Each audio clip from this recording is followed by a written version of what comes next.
Our first speaker that we have in the session this morning, Keith Berns, Debbie Absher, and I were lucky enough to see this presentation, I think, in Indianapolis. And Keith is the co-owner of Green Cover Seed. Some of you guys might be familiar with a calculator that's available on their website that I can't remember the name of right now. But he's just a really good teacher and is able to put this soil health idea together in a way that's really accessible to everybody. So with that, I'm going to invite Keith up to the podium here and let him talk about Carbonomics. So it's a pleasure to be here in Delaware again. I was here a couple years ago. And we're excited to be able to come back and to share a little bit more about what we do. Just a little bit of background before I jump in here. We have a family farm in Nebraska, long ways from here. But the principles that we're going to be talking about are similar, and they will work everywhere. The practices that you need to use to put them to work are going to be different. But in Nebraska, we've been no-tilling there for more than 30 years. We're about half dry land, half irrigated. We farm about 2,500 acres.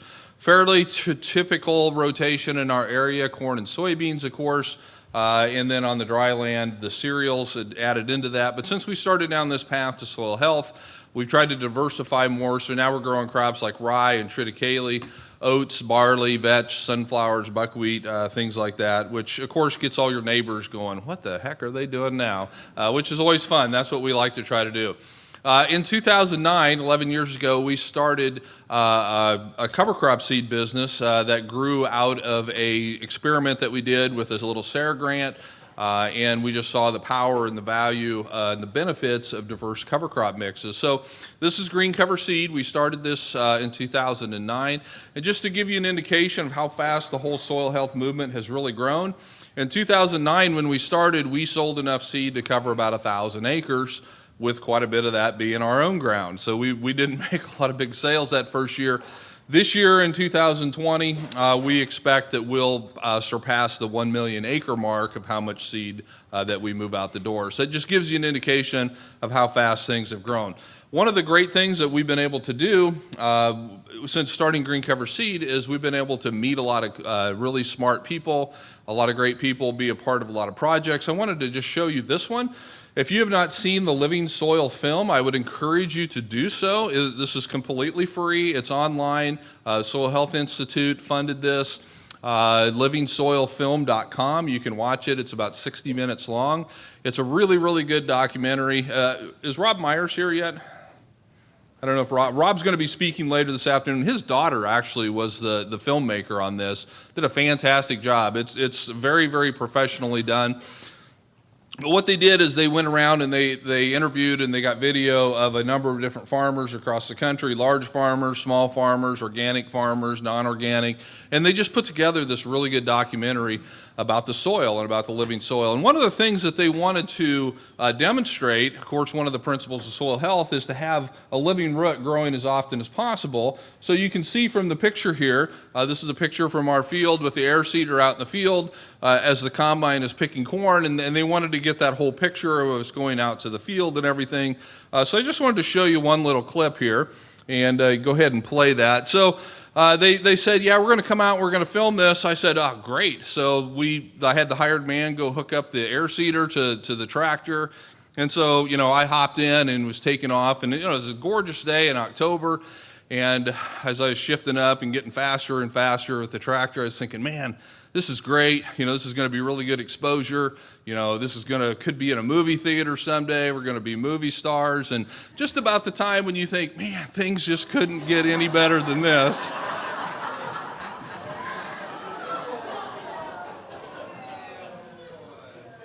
God kind of has a way of humbling you.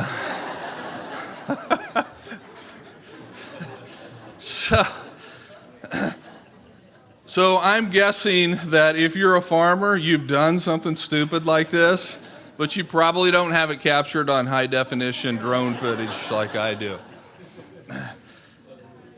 Okay, so this morning I want to talk to you about this concept that I call Carbonomics, and what I want to do is I want to try to explain or describe in a big picture way what's going on in the soil in a little bit different format by comparing it to the economy of a country. And I have to give credit to Dr. Christine Nichols right here, because this whole concept kind of stemmed out of a conversation we had in Colorado. Gosh, I don't know what that was, 6, 7 years ago probably. But we were kind of talking about this and how, plants use carbon as almost like money. And that kind of just bounced around in my head for a while, and it finally kind of came out, and I put this presentation together, and it really helps people understand what's going on in the soil, because it frames it in a completely different manner than what you may be used to, and it frames it in a manner that even non-farmers can get a pretty good grasp on what's going on. So bear with me. We got a lot of information to cover. We're going to go pretty quickly here. But if you remember, maybe you don't, from high school or college economics class, there are several keys to a healthy economy: supply, demand, currency, capital, energy and resources, infrastructure, defense and protection. And I'm going to show you how these exact same things are keys to having a healthy soil. Not only they are important for the economy of a country, they're extremely critical for what's going on in our soil. And when we look at our soil and how this whole economy is formed and how it functions, the first thing that we have to understand and recognize is that it's all based on the sun. It's solar energy. We are a solar-powered economy, a solar-powered industry. And then the three main players within the economy that we work in are the soil. That's pretty obvious. The plants, of course we know that, because that's what we're harvesting. But the one that gets kind of ignored oftentimes are the animals. And when I say animals, it does include larger animals like livestock. I'm not going to be talking about them very much in this talk. I just simply do not have time. They're important. But what I'm going to be focused on mainly is the small critters, the biology. And then all the mistakes that I make, Dr. Nichols is going to come up after me and clean me up here. So it's always good to have a smart person talking after you, because they can correct what you say. But we're going to be talking about how important the biological aspect is to making this economy work the way that it was created to work. So first of all, on the supply side, plants are producing or supplying carbon. And we start with supply, because you can't have an economy if you don't have something to sell. If you don't have something that you're making to offer out to other people, it's impossible to have an economy. So in the soil economy, plants are producing carbon. You all know this.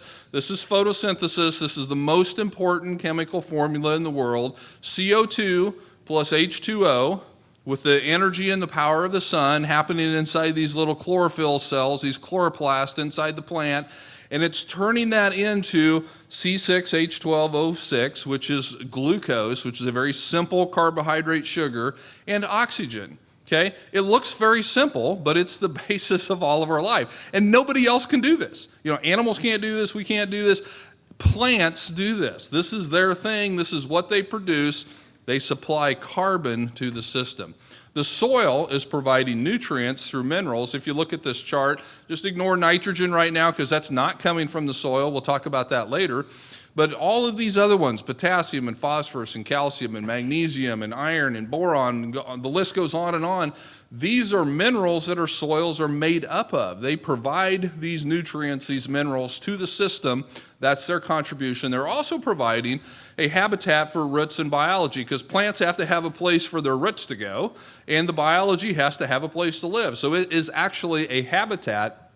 And if we would think of soil more as a habitat, I think we would treat it more differently than if we just thought of it as a chemistry set. But it also provides water storage, and soil providing water storage is a huge, huge part of this, and it's often overlooked. I was at a conference earlier this year, and I heard somebody talking about when somebody asks them how much rain they get, and maybe that's not such a big deal here, but where we're at in Nebraska, that's, anytime it rains a little bit, people are always asking, well, how much rain did you get? And, we measure it in hundredths of an inch, because sometimes that's all you get. But his answer, I love his answer. I'm going to start using this. He says, I always say all of it. I got all of it. And you can't say that unless you have great infiltration and have the ability to store it. Okay, so remember that. Next time somebody asks you how much rain you got, you just say, All of it. I got it all. And I can store it. And you can't do that unless you've got good, healthy, functioning soils with good organic matter levels. And we're going to look at how that works here in a little bit. And then thirdly, the biology they're producing, this is what they're supplying to the economy. They're producing nutrients through fixation. We'll look at that process and how that works. They're making nutrients available through nutrient cycling and nutrient availability, and they're also providing a lot of defense and protective mechanisms because this economy that we're developing is always going to be under attack by things that want to consume without actually producing. And so we have to defend and we have to protect against that. Okay, on the demand side, plants need nutrients and water. Plants need services. They need to be protected and supported. No big surprises there. So supply and demand are the basis of the economy. So on the demand side, that's what plants need. Soil needs carbon. Soils do not function properly if they don't have carbon. The more carbon they have, the better they can function. It's just that simple. But they also need services. They have to be protected because your soil can do some pretty amazing things, but it cannot protect itself. And that's why on the first slide that I showed, I should have pointed that out, I had that picture of our corn coming up, and it looks like I went out there and mulched a garden. But I didn't. The whole field looked like that because we had wheat stubble from the previous year, and then we planted a cover crop into that. So we had tons and tons of great residue. Our goal is to never see our soil on our farm unless I go looking for it. I don't want to see my soil on accident. It has to be on purpose. I want to have to scrape away that residue. I need to have that protection because if I can see my soil, it can wash away or it can blow away, and we don't want that. And then lastly, on the demand side, the biology, they're living organisms, so they need food and they need habitat. If you give them room and board, they are happy to work for that, and they will do some pretty amazing, pretty phenomenal things, and they work really, really cheap. And so in a strong human economy, kind of like what we've got going on right now, the best indicator of a strong economy is a low unemployment rate because it means everybody's actively engaged in making a contribution to the system, to the economy. You've got everybody participating, everybody is contributing, and it's the same way in our soil. Our soil economy is strongest when everybody is producing and consuming, including and especially the biology. And diversity is very important. I can't stress that enough, is that we don't want just one kind of plant, we don't want just one kind of biology, we need diversity. And that's important in a human economy as well as in our soil and plant economy, because if we are focused and based just on one thing, it may go really, really great for a while, and then it's gonna crash really, really big.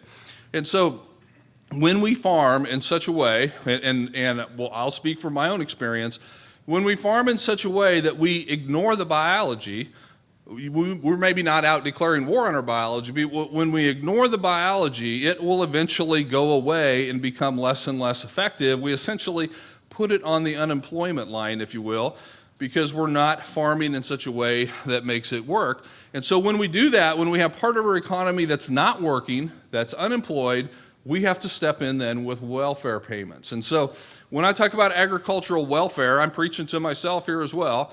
When we externally provide the plant with everything it needs from the outside, we weaken the economy. We essentially are taking the place of the biology and we're replacing it with inputs through fertility inputs, crop protection inputs.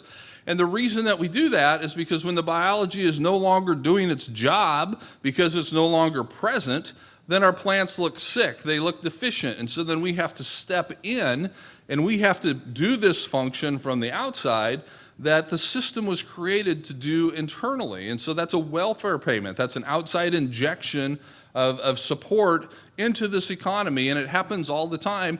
And I'm not up here saying that we should completely eliminate all inputs. I would love to, because we would be really profitable if we could do that.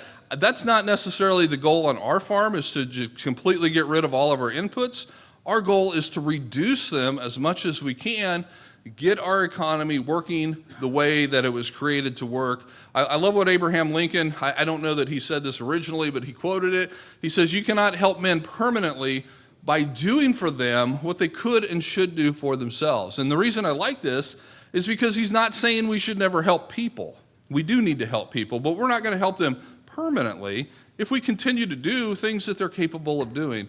And I think this applies to our soil, because we are not going to build and fix and regenerate and restore our soils if we continue to do for the system what the system could and should be doing for itself. We need to allow the system to work the way it was created to work, and specifically bring back the biology. And so on our farm, we don't have all the answers, but I think we're at least asking the right question now. And you have to have the right question before you can get to the right answer. And the question now that we ask ourselves when we make a decision about our farm is, how will this affect the biology? Again, we don't know all the answers. We're not that smart. We know lots of smart people, which is good. But we are at least asking the right question to seek that right answer. How will this affect the biology? Because it's that important. If you want to cut back on your inputs, your welfare payments, if you will, you have to get the biology back involved. Okay, that was supply and demand.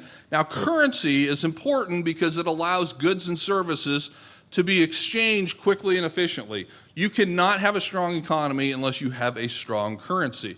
And so in this soil system, in our plant economy, the currency is carbon, okay? CO2 plus H2O makes C6H12O6, which is that simple glucose sugar. It does not stay as a simple glucose sugar. That carbon molecule will be recombined into thousands and thousands of other carbon compounds inside that plant, but it becomes the currency that the plants use to purchase other things. So probably all of you have either heard from your parents growing up, or maybe you've actually told this to your own children, this saying, money doesn't grow on trees, okay?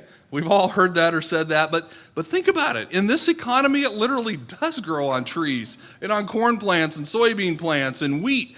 We are literally printing our own currency, and we're only limited by our capacity to crank up those printing presses to make more and more of it. So here's how it works.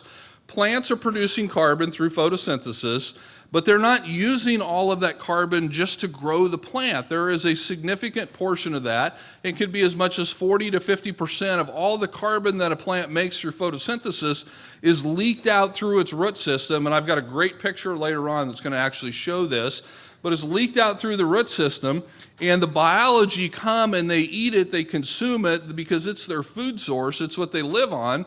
And in exchange for doing that, in exchange for picking up those carbon payments, they're providing services back to the plant. They're sourcing nutrients, they're delivering nutrients, they're protecting the plant. Because plants aren't stupid. In fact, plants are smarter than some people that I know, in the fact that if the plant is making that investment in that carbon, if they're making those payments out into the soil, and they're not getting anything in return, no return on investment, guess what? They stop spending money. They'll stop doing that if there's no biology there to deliver those services back. Unlike some people I know, they continue to spend money even though they're not getting any return on investment. I may or may not be talking about myself, but that's how it works. The plants are paying with the carbon. The biology is consuming it, they're living on it, they're growing their populations, but they have to deliver something in return or the plant is going to shut them off. No such thing as a free lunch when it comes to this economy. Carbon is hugely important. It's essential to all life forms. You and I were 19% carbon. It can form over 10 million different carbon compounds. It's the most important but the most overlooked of all plant nutrients. How many of you have ever sat down with your crop consultant and said, let's make a carbon plan for our next crop? Now, you talk about nitrogen and phosphorus, potassium, all these other things, but we never talk about a carbon plan for our next crop. But it's the number one thing that plants need. And we should think about it more. Carbon is the main food source for soil biology. When we have more carbon in the soil, it normalizes our soil pH. It gives us a big buffer there, whether we're high or we're low. It increases our cation exchange capacity. It increases the availability of these essential nutrients that plants need, and it can help reduce the availability of things that can build up to toxic levels like sodium and aluminum. It can, as a currency, it's perfect because you can collect it through photosynthesis. You can spend it by trading it to soil organisms. That's what the plants are doing. You can save it by putting it into soil organic matter, which we're going to look at next. And it's desired by all members of the economy. Everybody in this economy has to have carbon. They want it. It makes it the perfect currency. It has different states, just like a currency needs to have. You have the gaseous form of CO2 that's in the atmosphere all around us. You have the liquid form of carbon that's moving up and down through the plant and through the soils as a liquid. And then, of course, when that is consumed by the biology, it's put into a solid form of carbon. And so it can go from one state to another very, very quickly, very, very efficiently. And it's just a perfect currency that drives this whole system. And then when we have excess currency, you can turn that into capital. And capital, that's another economic principle. It's just simply stored or saved currency. And it can be the form of a savings account or savings bonds or investments into equipment or into land, but it's simply accumulated currency. And in our system, in our soil and plant system, our capital is our organic matter because that's our stored carbon, that's the long-term carbon. Now we could spend the rest of the day, the rest of the week, just simply talking about how important soil organic matter is. We don't have time for that. I think we can all agree that it's very, very important. Here's a slide from Dr. Jennifer Moore Kucherev with NRCS, where she talks about all the different functions of soil organic matter and how important it is for the functioning of a soil. For that healthy soil definition, you have to have organic matter. And so that's the capital, that's the stored benefits. And here's why it is so important, because one of the reasons the United States has had such a strong economy for such a long period of time is because we've had access to a lot of capital. We've been able to grow green cover seed from basically nothing to this large business with 40 employees and servicing over 1 million acres of cover crops in a relatively short period of time because we had access to lots of capital. We could go out and we could borrow money at a very reasonable rate. So it's helped make us productive and stable and resilient and efficient. And it's the same way in our soils. We have soils that range all the way from the new soils that we've just started farming, maybe 1.5, 1.6%, all the way up to some soils that haven't been farmed very long. They've been grass most of their life, and now we are farming them. You know, those are almost 5% organic matter. Well, the 5% organic matter soils are always the most productive, the most stable, the most resilient, and the most efficient. They're the last ones to show signs of a drought, the last ones to show signs of diseases or insects, because they have that high organic matter in there. It's that capital that the system can pull on in stressful or tough times. But just like in our human economy, you can't build your savings account if you're not earning more money than you spend. Okay, that's just a financial principle that applies to everybody except governments, I think. You can't build your savings unless you're bringing in more than what's going out. And it's the same way in our soils. You can't increase soil organic matter levels unless you're bringing more carbon into the system than what you're sending away. And how do we send carbon away out of our system? Well, it takes the form of anything that you load in a truck and you haul off, whether it's corn or pumpkins or hay. That's all carbon exports off of our soil. But we also lose carbon out of our soil every time we do a tillage pass. It oxidizes the organic matter and sends it back to the atmosphere as CO2. And even as our residue is breaking down, there's a percentage of that carbon that returns to the atmosphere as CO2. And that's okay. That's part of the carbon cycle. It's natural. But if we don't have more coming in than we have going out, our savings account gets depleted, and that's what's happened. That's what's happened in soils all across the world, and here in Delaware, it happens in Nebraska. When we are losing carbon, we are losing organic matter. And so if we're going to rebuild our soils, we first of all have to get more carbon coming into the system than what's going out. And that's why cover crops are so very important. Cover crops are hugely important to a system because they're bringing carbon into our system, and we're not exporting it back out because I'm not going out there and harvesting it. I'm not going out there and I'm haying it. Now, I may graze them, and if I do properly manage grazing, that can be a good thing because 80% of what goes in a cow is coming right back out the other end. So that's a good thing. It helps cycle things quicker and faster. But cover crops put much, much more carbon into the soil than what you lose. And so I'm almost to the point now where I tell people, look, if you don't put cover crops into your rotation somehow, it's going to be extremely difficult for you to increase your soil organic matter levels. And we see that on our own farm. You can to a point, but you'll stall out, and then you need that additional input of cover crops. Okay. Energy and resources. This is the next economic category. I told you early on that our plant economy is powered by the sun. And think about how cool that is. Think about how great this is. Tell me one other industry where all of our energy, well, not all of our energy, but the base of our energy is free. And it's constant, and it's unlimited. You get a new supply every day, and you don't have to pay a thing for it. The government hasn't figured out how to tax us on sunshine yet, fortunately. I don't want to give anybody any ideas, but it is a constant, unlimited, and can be collected source of energy. All we have to do is collect it. So as farmers, really what we're doing is we're capturing solar energy and we're turning it into something that has value, something that we can sell. And so we just have to put solar collectors out. And for farmers, it's much easier than for other people. All we have to do is plant seeds and out pop these little solar collectors called leaves. And we start turning that solar energy into that chemical energy through photosynthesis, and then it eventually gets turned into biological energy, and that becomes a source of energy to power the entire world, if you think about it. So solar energy is there for the taking. We just have to collect it. And a healthy soil economy should not need significant purchased energy inputs. And I say that because many of our soils across this country have been built by these plants, these tall grass, mixed grass, short grass prairies, growing over the course of thousands and thousands of years, have built these really deep, rich, dark soils with no outside energy inputs other than the input of the sun. Some of you may have heard of Dakota Lakes, Dr. Dwayne Beck up in Pierre, South Dakota. He's got a really cool research farm up there.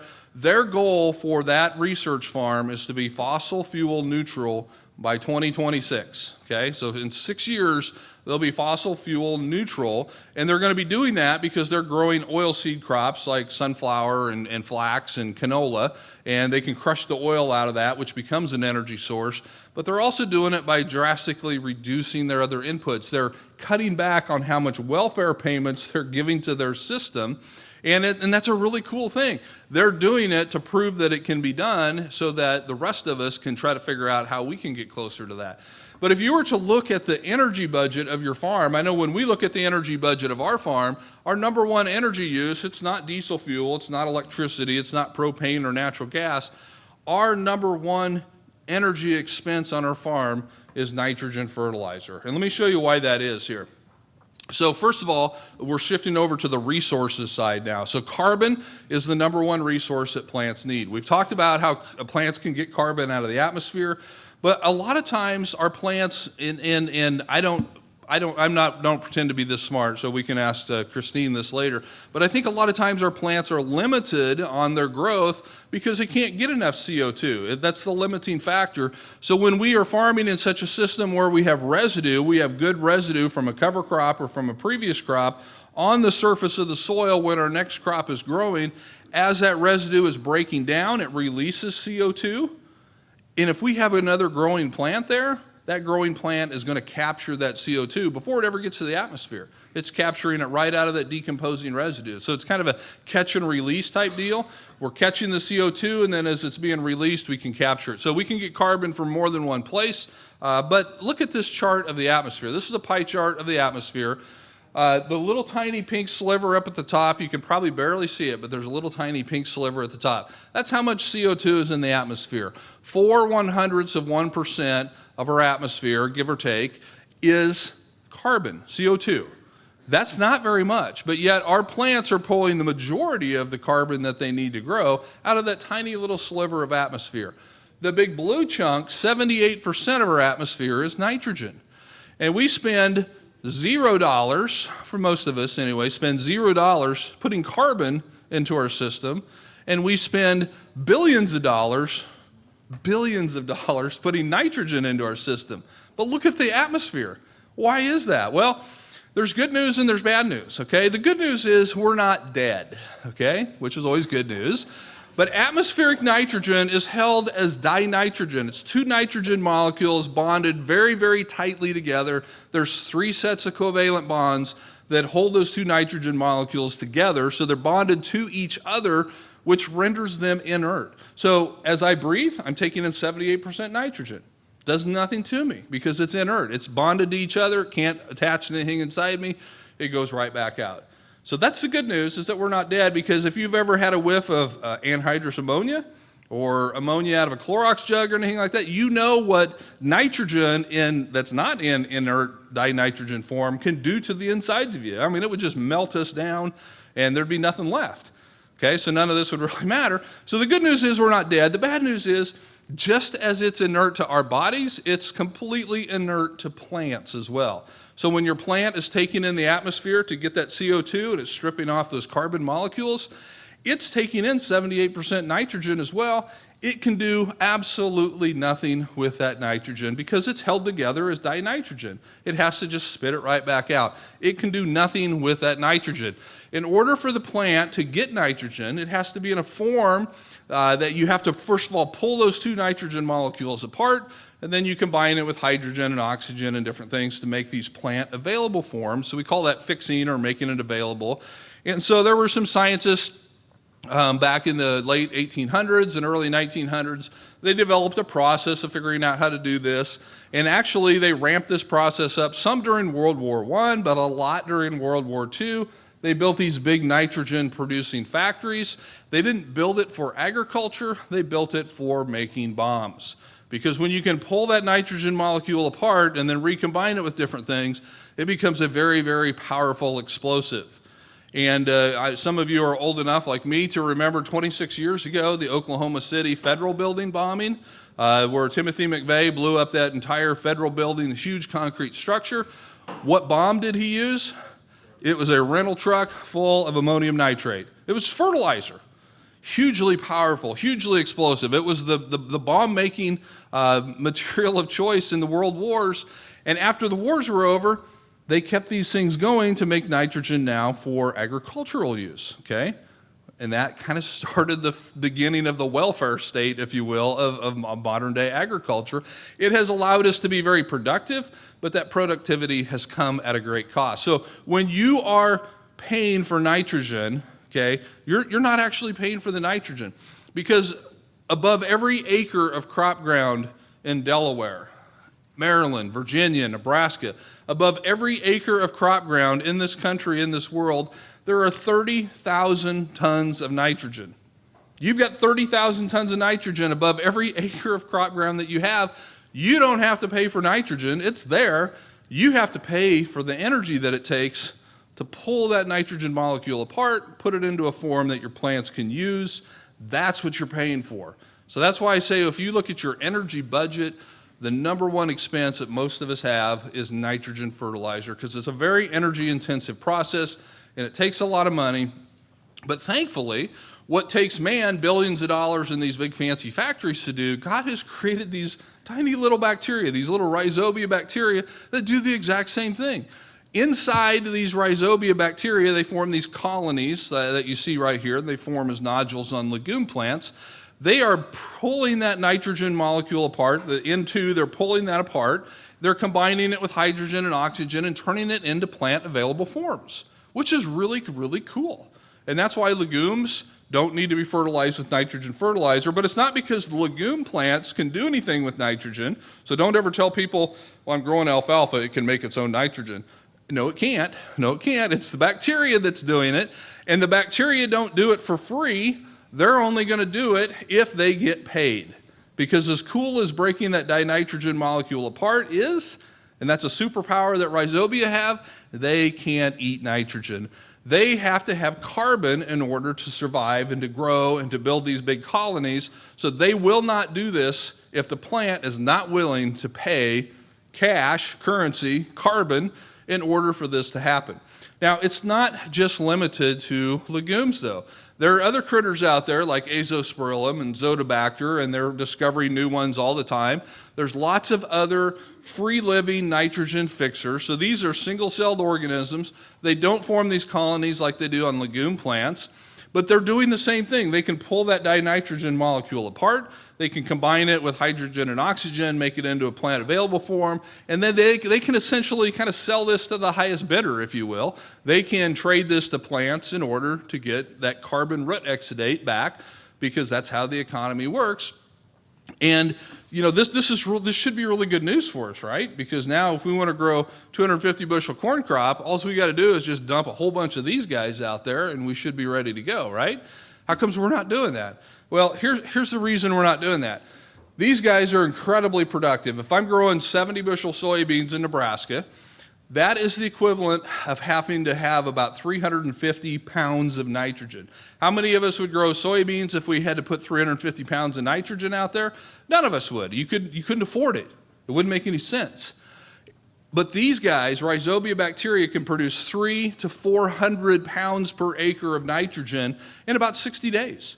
Very, very productive, extremely efficient, because they form these big colonies. They're not doing it on their own. They form these big manufacturing facilities, and they nodulate on the roots of these plants, and they can be very, very powerful. These guys don't do that. They're single-celled organisms. They don't form these colonies. They're not nearly as productive. They're producing probably 30 to 50 pounds of nitrogen, not in 60 days, but per year. Okay, so is 30 to 50 pounds of nitrogen going to get you a 250 bushel corn crop? Not by itself. It can be part of it. So this isn't just the only answer that we need for high productivity farming, but think about what 30 to 50 pounds of nitrogen would do for a cover crop, or for a forage crop, or for just native vegetation. If you think about it, when you drive down the highways and you look in the ditches or the medians and you see that grass growing out there, how many times have you ever seen that look nitrogen deficient? It never looks nitrogen. It may be dry, it may be other things, but it's never nitrogen deficient, and it's not because there's a bunch of legumes growing out there to produce nitrogen for the system. And I don't think the highway system is out there fertilizing those at night when we're not looking, although sometimes you wonder, but I don't think that's happening either. The reason that those grasslands and our native grasslands never look nitrogen deficient is because we have colonization of these little critters like this, and they're producing 30 to 50 pounds of nitrogen per year, and that is sufficient to keep a closed system, because we're not hauling hay off of that all the time, so that nitrogen that they produce is cycling, and it's always there, and it's cycling through the system. So as cool as all this is, remember, they're not going to do this unless the plant is willing to pay for those services with that carbon currency that they're creating through photosynthesis. And this is also not going to happen if there's excess nitrogen in the soil. So you really have to manage your system well if you're going to take advantage of these biological nitrogen fixers, because if you want to get rid of these things and make them not work, the best thing you can do is to put a whole bunch of synthetic nitrogen out there. Because again, plants aren't stupid. They're not going to pay for something that they can get for free. Okay, so if you're giving them free nitrogen out there, they're not going to be putting those carbon payments out there to try to get this service from the system. Okay, so we talked about carbon, we talked about nitrogen. Now, all these other mineral resources that I talked about and I told you earlier, these are in the soil: the phosphorus, the potassium, the calcium, magnesium. Our soils are made up of these minerals, but plants were never designed to pull those minerals directly from the soil. Much of the mineral resources in our soils are not available to plants, just like the nitrogen in the atmosphere are not available to plants. Same solution, you have to go through the little guys to get it. So the solution, if we want to get these mineral resources from within our economy, we have to employ tiny little miners to extract the nutrients from the soil. I love this article. This is from Scientific American a few years ago. It says, mycorrhiza fungi run the largest mining operation in the world. And you think about mining, when I think about mining, I think about these giant trucks and these giant front end loaders and just huge, huge scale of what's happening. This is happening at a microscopic level. You don't even see this happening unless you have a microscope to see it. But they call it the largest mining operation in the world. And I don't mind telling you how nervous I am telling this part with one of the world's foremost experts on this subject sitting right here. I feel like when I was a teacher and my principal came into the room for the first time. So you can correct me later if I'm wrong. But they're saying mycorrhiza run the largest mining operation in the world. And look at this picture to the right. This is a piece of feldspar, highly magnified. Just think of it as a tiny little grain of sand, okay? And there's minerals in that sand. That's what it's made up of, is all these minerals. And you see those little brown hollow shafts cut into that. Those are actually hollowed out mine shafts, if you will, that the mycorrhiza, through a combination of these different chemicals that they exude and also different bacteria that they will grow out on the tips of their hyphae, can actually dissolve that solid mineral material and bring it back to the plants. And as cool as that is, that's a great superpower to have. they can't live on that. They can't eat those liquid minerals. They have to have carbon. So again, they're not going to do this unless the plant is willing to pay money to get those services. So here's what they look like. This is a picture of a highly magnified plant root. The little round black things that you see in there, those are called the arbuscles. That's kind of the nucleus or the headquarters. And then you'll see the hyphae growing out through the cell wall, or the root wall, and that's what goes out into the soil and it explores it and it brings these nutrients back in. And the author of this article, Jennifer Fraser, she says, mycorrhiza mine for all the basic things, but also the hard to come by things like zinc and copper and manganese, which plants need to survive. And she says, oddly enough, many of our soils are rich in important nutrients, but they're locked up in a physical form, which makes them unavailable to most plants. And that's exactly right. Your soils have many of the nutrients that your plants need, but unless you have biology there to unlock it, they can't get it. And what you see on a soil test is not telling you what you have in your soil, it's telling you what you have in your soil that's available to plants. And that's why once you shift to a regenerative biological type farming system, traditional soil tests no longer are adequate to tell you what you've got out there because you have access to lots more once you have the biology there and working. Okay.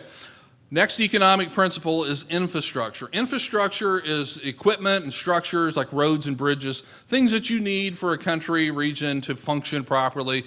We know that the two most important infrastructures are transportation and communication. We know this because in times of war, this is what you do to your enemy, is you try to destroy their infrastructure. You blow up their bridges, their railroads, their airports. You would try to, nowadays you try to take out an internet communication center. I mean, think about what the economy of a country, the United States, think about what our economy would do if you could no longer travel or you could no longer communicate.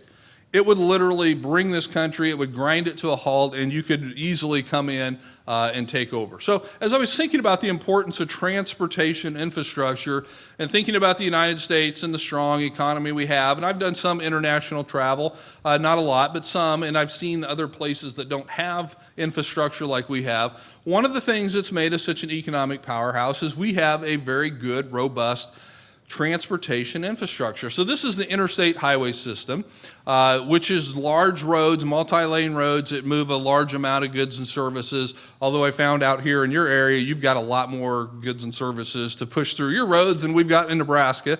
But these are large corridors that can move a lot of things back and forth, which is great. But I'm here in Nebraska, so I'm down here on the Kansas border, about right there is where we live. So I've got to go 50 miles to get to Interstate 80. I've got to go about 90 miles to get down to Interstate 70. That interstate does me no good if I can't get to it. I have to get to the interstate before I can take advantage of it. So what really makes us a powerful transportation infrastructure is the other highways. It's the feeder roads. And so within the United States, there's not a very large population area that doesn't live too far away from a good paved road that takes you to a better paved road that will eventually get you to an interstate to allow you to transport your goods and services. Same thing is happening in our soil. This is the same thing. These are some very famous pictures from Mycorrhizal Applications, a company that makes a mycorrhizal inoculant. The picture on the left is a plant with no mycorrhiza. So this is just the roots of this plant. Think of that as the interstate highway systems, large corridors that we can move large amounts of goods and services back and forth. But look at how much the soil it's touching. These roots can only get what they're touching, okay? So they can move a lot of stuff, but it doesn't do that plant any good if it's not touching very much. There's not anything there to move. It'd be like an interstate with no highways coming to it. There'd be very little traffic on it. The picture on the right is the same plant, the same roots, but now this is colonized with mycorrhiza fungi. Now look at the hyphal network, this spiderweb network of hyphae coming out from the mycorrhiza, and it's exploring all that soil. These are like the highways that are bringing everything to the interstate system, and now that plant can really, really function because now that plant can access water, it can access nutrients from a large amount of the soil around it, and that can be a very, very healthy plant. Again, another picture of mycorrhiza. They can help transport phosphorus, which is one of the most difficult ones to access. And I know that you guys don't necessarily have phosphorus issues here, just in visiting with some of the farmers. We need to get our soils together because you're talking 300 to 500 on your phosphorus test.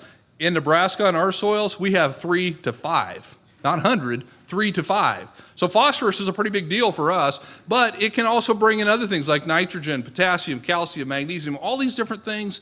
And in times of dry weather or in drought, mycorrhiza also can bring in water. They can actually be a water collection system. So if you really want to have a drought-tolerant crop, we don't just need to look at genetic technology, we need to look at this biology, because when we can colonize a plant with mycorrhiza, we make it much, much more drought tolerant. But it's not just mycorrhiza that are doing this transportation within our soil. Earthworms are also a huge, huge transportation infrastructure, because they're burrowing up and down, they're leaving these channels behind, and it's a huge way to transport water and oxygen and surface carbon residue, and it's actually even moving other biology from one place to another throughout the system. So they're kind of like the public transit system of an economy, if you will. And people a lot of times ask me what they should do for a biological test for their soil. First question I always ask them is, do you have earthworms? Because if you don't have earthworms, if you're not out there digging in your soil and you don't see worms or you don't see evidence of worms where they've been, because if it's dry, you're not going to find them, they're going to be down deeper. But if you don't at least see that they've been there and they've been working, don't waste your money on testing for other biology. Because if you don't have earthworms, your soil sucks. Okay, you've got a lot of work to do before you have earned the right to even start testing for other biological activity, because the earthworms are the one thing that we can see, and they're the bellwether of whether or not your soil is starting to improve. So once you start seeing earthworms and you start seeing that activity and you see all these wonderful channels, because that's a huge increase to your infiltration and your oxygen exchange, once you start seeing that, now you can start talking about what other types of biological testing do we want to do, because you can't see mycorrhiza, you can't see those all the Zotobacter and Azospirillum. You have to test for those, but we can see earthworms. And that's why if you don't have a shovel and you're not digging in your soils, then you really are just kind of guessing at whether you're making improvements or not. So make sure you have a shovel, make sure you're digging, make sure you're monitoring those earthworm populations, because they're a huge benefit in the transportation infrastructure. And then the other infrastructure that's super important is communication, because think about it, how do the mycorrhiza and the other biology know what a plant needs? Because some of these nutrients, take boron for example, plants need boron, but at very low levels. And if they get too much of it, they'll die. It can kill them.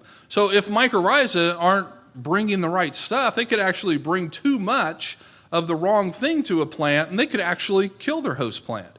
So somehow the plant has to be telling the biology, the mycorrhiza and the other organisms, it has to tell them, what do I need? And they have to communicate, and the way that they communicate that is by different types of liquid root exudates. Remember, from photosynthesis, it's making glucose, C6H12O6. It does not stay in glucose. That carbon molecule gets recombined into thousands of other different carbon compounds, and the different compounds that are leaking out into the soil structure, into that rhizosphere, is communicating to the biology what the plant wants. And so I'm not going to go into the science of it, mostly because I don't have any idea what I'm talking about. But basically, the different compounds are signaling for different things that the plant needs. Here's that picture I was telling you about. This is one of the coolest pictures I've ever seen. This picture was taken by my friend Jimmy Emmons. Some of you may have heard him talk before. Oh, he was here last year, wasn't he? Jimmy was here last year. Did he show this picture? Okay, if he showed it, well, you can look at this every day. He took this with his iPhone, first of all. So if you like taking cool pictures of your soil, spend $150, get a little attachment. It's called a Pro Scope. It goes right over your iPhone lens, and you can zoom way in, and you can kind of have a little amateur microscope just with your iPhone. So he took this. Now, this is not mycorrhiza, okay? It's not highly magnified enough to see this. This is just a plant root. This is cereal rye cover crop plant root. And what you see coming off that plant root are the little root hairs. But what I want you to notice is all the little droplets of liquid. See all those little liquid droplets on those root hairs? That's the liquid carbon that plant is exuding out into the soil to feed the biology. That's made up of carbohydrates and sugars and proteins and fats and lipids and oils, all number of different carbon compounds to communicate to the biology what that plant is wanting. Now, here's how he was able to take this, because I've never seen anything quite like this. Because think about it, when you pull a plant up out of the soil, what happens to all those tiny little root hairs? Well, yeah, they just pull off. They slough off. They're very, very fragile. You hardly ever see those. So if you were to carefully dig it up and do a really careful root wash and gently wash the soil away, you could probably preserve a lot of those root hairs. But in the process of washing that soil off, what happens to all those little droplets of liquid? Well, you're flushing those right away. So you almost never see this. The reason he was able to take this root was not growing in the soil. This root was growing horizontally through a worm channel in the soil like this, and this root was growing sideways like this. And so it was actually, what you see here is the cross-section of that cereal rye root that's growing through the diameter of a worm channel. So think about, a 16th of an inch, 1/8 of an inch at the most? That's what you're seeing here. It's highly magnified. And so you're seeing a very, very tiny cross-section, a 16th of an inch to an 1/8 of an inch of a cereal rye plant, but look at all the droplets of liquid. So now take that 16th of an inch and times it by how many yards of roots that one rye plant would have. Hundreds and hundreds, maybe thousands of yards. I don't even know what the number is. I need to find that out, because rye has one of the most massive root systems of anything you can plant. That's why it's such a powerful, powerful cover crop. And then take that times 1,000,000 rye plants per acre, and you can start to see how powerful these liquid carbon root exudates are in building the organic matter levels of your soil. Okay, Dr. Christine Jones, I heard her say that the carbon that goes into your soil through the liquid carbon root exudates through the plant, just like this, is 5 times more likely to end up being part of your organic matter than the carbon that's produced by the rest of that rye plant above the ground that dies and decomposes. 5 times more effective, the liquid carbon root exudates that go into the soil. So what's happening in the soil is more important than what's happening above the soil when it comes to this kind of a thing. And the cool thing about this is, this rye plant, this was not a 5-foot tall rye plant. Okay, this rye plant was probably 10 inches tall. So if you plant a cover crop and it doesn't get really big, that doesn't mean you didn't accomplish a lot by doing it, okay? It is starting to put these carbon root exudates in and build those biological communities much, much quicker. Okay, mycorrhiza can also interconnect root systems and allow them to signal through chemical signaling. There's been lots of experiments done on how plants can communicate through the root systems. They can also communicate through the air. This is an article in the Scientist magazine showing how plants, when they're connected, because the roots won't actually physically intersect, but 2 plant roots can be connected through mycorrhiza because it can colonize this root, and then the mycorrhiza become the conduit, which these roots can pass nutrients and water back and forth and also communicate. And plants can also communicate with each other through these volatile organic compounds through the air. And they can also signal in insects to help if they're under attack with an aphid or something. They can come in and rescue that plant from an aphid attack. So the last section that I'm going to talk about is defense and protection, because our economy needs to be protected from water, wind, heat, cold, compaction, all these different things. You know, we need water, but if we have too much or too little, it's a bad thing. So there's several basic things we can do on the protection side. The first one is just real simple. To me, it's the first principle of soil health. You have to keep it covered. You have to keep it covered. Rolf Derps, who's one of the godfathers of the soil health and no-till movement in South America, he says almost all advantages of the no-till system come from the permanent cover of the soil, and only a few come from not tilling the soil. Always aim at full soil cover, because folks, if you don't keep your soil covered, if it's bare and it's exposed for long periods of time, it doesn't really matter what else you do, because that soil is eventually going to wash away, or it's going to blow away, or it's going to get hot and cook and hard. Bad things happen when you can see soil, and so you got to keep it covered. Second line of defense is simply this whole plant signaling, the communication. I want to bring this back up. I have one more example because this is how plants in native, natural, healthy systems actually work. This is actually some research from the University of Delaware. This is a rockcress plant that they infected with a Pseudomonas syringae, a pathogen, and it turns this plant's leaves yellow, and then they turn black, and they fall off, and eventually kills the plant. The plant in the middle here is the same plant. It's infected with the same pathogen, okay? So Pseudomonas syringae is in that pot, but they also inoculated this plant with a beneficial bacteria called Bacillus subtilis. And what happens is when that plant senses that it's under attack from Pseudomonas syringae, it starts exuding all these liquid carbon root exudates that are communicating to Bacillus subtilis saying, hey, I'm under attack, I need help, and it puts out all this carbon as a food source, as this payment, and then Bacillus subtilis comes in, and bacteria can exponentially increase their population. So the populations of these good bacteria just explode, and that's what you see on the right. It's a magnified root of from this plant, and the Bacillus subtilis have grown to such a huge population that they've created this biological film that protects this plant's roots from infection from the pathogen. And so this is how things work in native healthy systems. The good biology outweighs the bad when you have a good balance. But when we go out and we kill everything off, then the good guys don't come back oftentimes as fast as the bad guys, and then we have to step in with the welfare payments. A third line of defense is just healthy plants are just naturally have better immune systems. This is some work from John Kemp. If you're interested in this, I would encourage you to look at his website, advancingecoag.com. But he's basically saying when you're stuck down at the simple photosynthetic level, your plants are subject to much attack. Insects love glucose. They can eat glucose all day long. They have very simple digestive systems. But once that glucose gets turned into proteins and lipids and these secondary metabolites, insects can't digest that. So the healthier your plants are, they will have a natural resistance to insects and diseases because those insects and diseases can't digest, they can't function within these complex compounds within a plant. Your plants never get there. They never can get to these complex compounds if your soil's not healthy. If your nutrition's not balanced, you'll never get there.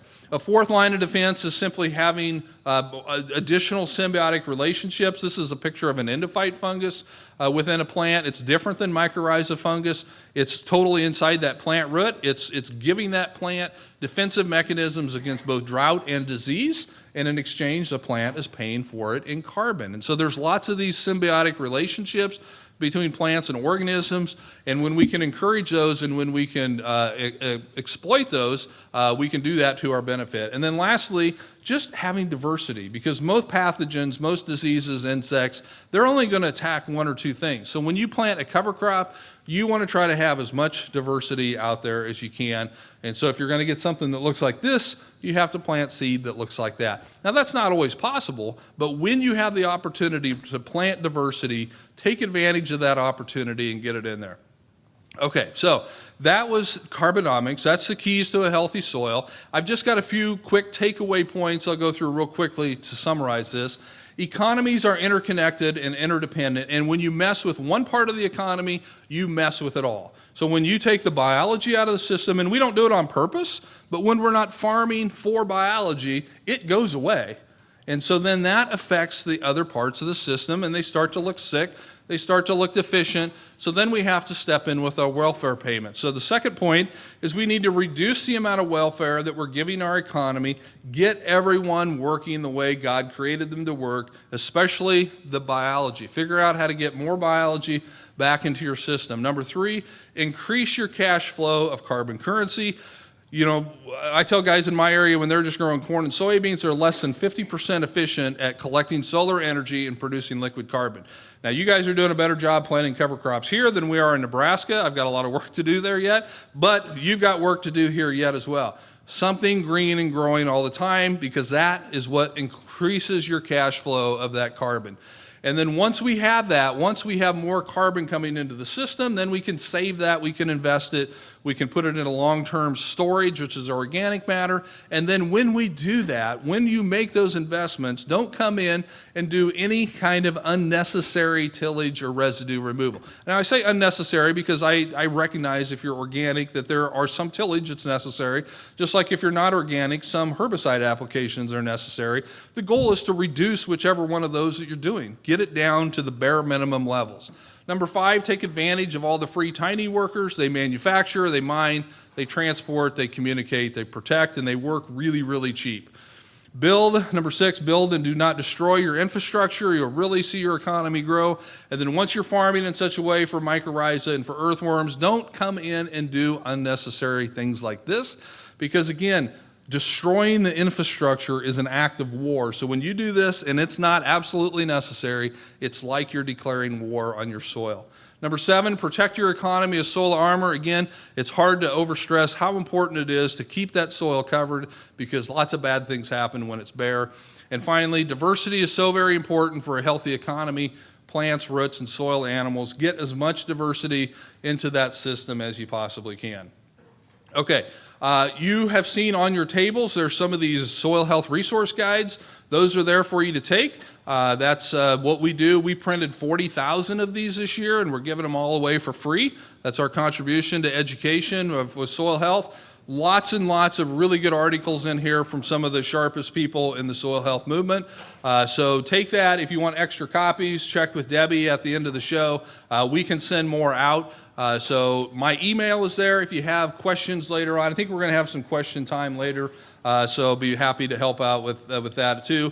Thank you so much for your attention. I know that we pushed through a lot.